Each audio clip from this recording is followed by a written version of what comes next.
Nobody prepares you for what grief actually feels like. Not the movies, not the books, not even the people who tried to warn you. Because grief isn't just sadness. It isn't just crying at a funeral and then slowly moving on. Grief is waking up on a random Tuesday morning and reaching for your phone to call someone and then remembering in an instant that they're gone. It's hearing a song in a grocery store and having to stop walking because your chest suddenly feels too heavy to move. It is one of the most profound psychological experiences a human being can go through, and yet almost no one talks honestly about what it actually does to a person. So that's what this video is for. Grief taught me something that took a long time to accept. Once you lose one of the most important people in your life, you will never truly be 100% happy again. Now, I know that sounds heavy, and I want you to stay with me because that sentence is not meant to scare you. It is meant to free you. Because here's what that actually means. It will get better. It will get easier. You can absolutely still live a happy, fulfilling, even beautiful life. But there will always be a small part of you that feels like something is missing. And psychology confirms this. Grief researchers call it the continuing bonds theory. The idea that we don't simply detach from the people we lose, we restructure our relationship with them. They don't leave us, they change forms inside us. The bond doesn't break, it transforms. So that hollow feeling you carry, that quiet absence that follows you into the happiest moments of your life, that is not a sign that something is wrong with you. That is a sign that you loved deeply, and deep love always leaves a mark. Here's what most people don't realize. Grief is not just an emotional experience, it is a neurological one. Research from UCLA showed that the brains of grieving people show activity in the same regions associated with physical pain. Your brain doesn't know the difference between a broken bone and a broken heart.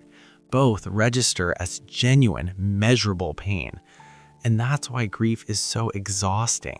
Your nervous system is working overtime, processing loss, scanning for a person who no longer appears, recalibrating an entire internal world that was built around someone who is now gone. But here is the remarkable thing that grief also does to a person. It changes your priorities completely. The things that used to feel urgent, the deadlines, the arguments, the social comparisons, the need to impress people who barely knew you, they start to matter less, significantly less. And the small moments, they start to mean everything. The warmth of a cup of coffee in the morning, a genuine laugh with someone you love, a quiet evening or nothing big is happening, and somehow that feels like enough. Grief has a way of stripping away everything that was never really important, and what's left, what remains, tends to be the truest version of what a life actually is. One of the most beautiful and quietly painful things about losing someone is learning how to carry them with you. Not in a dramatic way, not in a way the world can always see, but in small, private, deeply personal ways. In a habit they passed down to you that you didn't even notice until they were gone.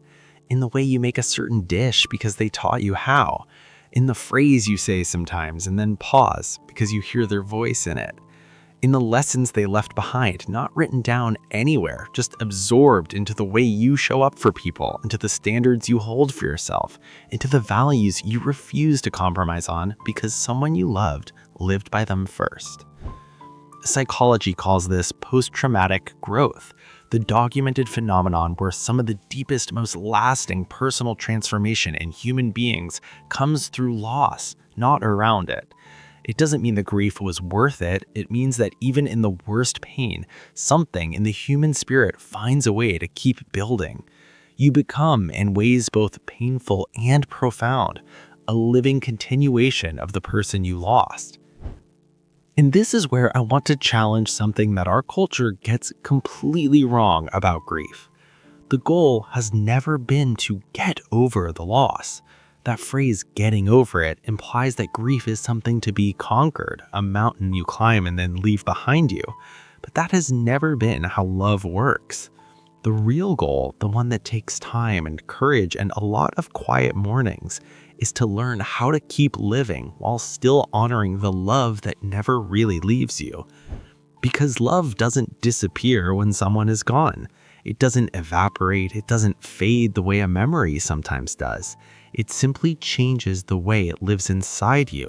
It becomes part of your foundation, part of your character, part of the quiet, unspoken reason you choose to be gentle with people, to not waste time on things that don't matter, to say the important things while you still can.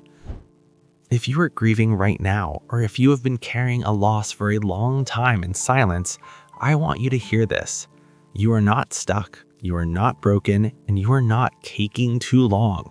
You are a person who loved someone deeply enough that their absence still echoes, and that is not a wound to be ashamed of. That is one of the most profoundly human things about you. Give yourself permission to still have good days. Give yourself permission to laugh fully without guilt. The person you lost would not want your happiness to die with them. And on the days when that small, hollow feeling returns, because it will return, don't fight it. Sit with it for a moment, because inside that feeling is something irreplaceable. It is proof that they were here, that they mattered, that you loved them, and not love, real love, does not end. It just finds a new way to live. If this video spoke to something you've been carrying, I hope it gave you even a small sense of being understood. Drop a white heart in the comments if you're watching this and thinking of someone. You don't have to say who, just know that this space is for you. And if someone in your life is grieving right now, share this with them. Sometimes the most powerful thing we can do for someone in pain is simply show them that what they're feeling has a name and that they are not alone in it. Take care of yourself and take care of each other.